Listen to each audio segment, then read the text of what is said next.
Social Security really needs to fix this. This is a big, big problem, and I can't. This can't just affect. This got to be fixed. All right. So let me give you an example. What if Charlotte and Josh were married, happy as clams? We're happy as clams, and we'll just say I have a pension. All right, and let's say it's $50,000 a year from UPS because UPS is down here. And I say okay, and then I fill out the pension paperwork. I'm not going to have a survivor benefit at all. So I'm going to fill out my pension paperwork, say, UPS, give me $50,000 a year, but I'm not going to leave anything to my wife. UPS is certainly going to have a form in there that says your wife needs to sign that she recognizes she's not the beneficiary of the pension. I can almost guarantee that. There's going to be some kind of form in there that the spouse is signing off on any responsibility, benefits that she could get from the pension. I guarantee it. I can't guarantee it. I can only almost guarantee it. Let's say I have a 401k. My beneficiaries, I want to name non-spouse beneficiaries when I take a distribution. I can almost guarantee your 401k provider will say, you can't name a non-spouse beneficiary without your spouse signing off on it. You know this. We've had cases all the time where a spouse has to sign off on your beneficiary designations or on your benefits on a 401k or a pension or something like that. And that why? To protect the spouse. So some scumbag is out there, sleeping around, and he's married to Charlotte, and I'm sleeping around with Floozy McGee out there, that I don't freaking disown my wife and give all my money to Floozy McGee. Because Floozy McGee just, for some reason, I'm a suckered by her because maybe I have Alzheimer's or something. I don't know. But the survivor, the spouse, needs to sign off on this to protect the spouse. This is pretty cut and dry. But when it comes to Social Security, it's not like that. As a case I told you about yesterday with old Mary. Husband took Social Security at 62, which meant it forever reduced the amount that Mary gets. And she had no say in the matter. I mean, this is not right. So a husband took the Social Security at 62. He survived 1 month and died. Mary is and a lot of you guys are saying, well, can't Mary do a do-over? How does she do a do-over? She's never the one who did it. It wasn't her money. It was his money. He can do whatever he wants. How does Mary do a do-over on somebody else's account? She can't. And some of you guys are saying, well, maybe he wanted to take a 62 anyway.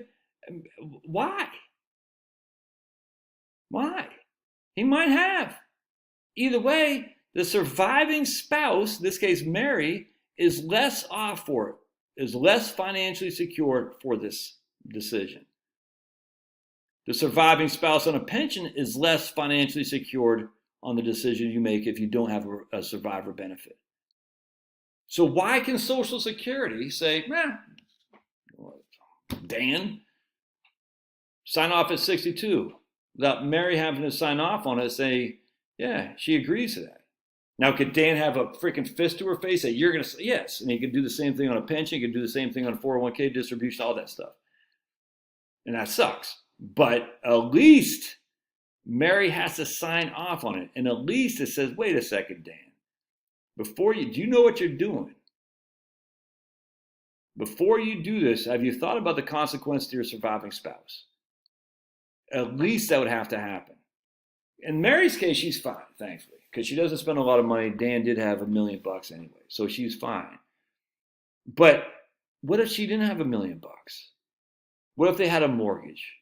What if Dan just, because he listened to whatever that guy's name in Florida, everybody should take Social Security at 62.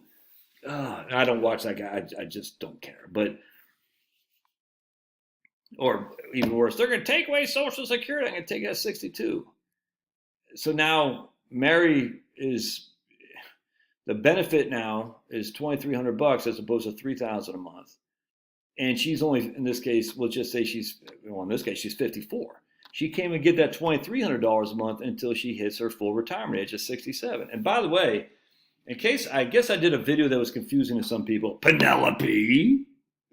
I got another guy on my Rumble channel. He goes, you said, the spouse takes Social Security early, she can get the full benefit from the survivor benefit. And no, that's not true. So if I wasn't clear in that regard, when I die, Charlotte will get my full benefit that I was receiving, assuming she waits until her full retirement age. So if I wasn't clear, I just want to clear that up.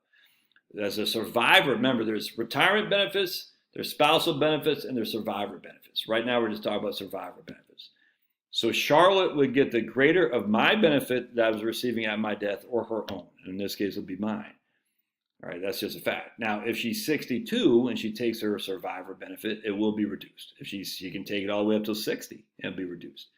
If she waits until she's 67, she'll get the full benefit, survivor benefit, but she still has to wait till she's 67. So I might have been confusing to people who saw that. Maybe I screwed up. I just misspoke. I don't know. Not that that's ever happened before.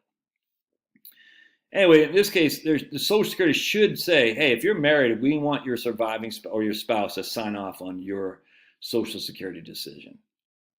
That just seems like a slam dunk. Look, and I hate the idea of more paperwork. I get it, but you can't have Mary just having no say in this when ultimately she's going to be the beneficiary. It's just not good. All right, love your thoughts. Email Social Security and say, or congressman say, man, there should be a rule, a law. Oh gosh, I hate to even say that. Oh, it really pains me to say it should be a law. In this case, every single guy proponent of the law said in this case it makes sense, but the reality is the reality, dudes. If Mary wasn't left with all that money, she could be in a world of hurt. And we got to avoid that. That's just a fact. All right. Love your thoughts. We'll see you.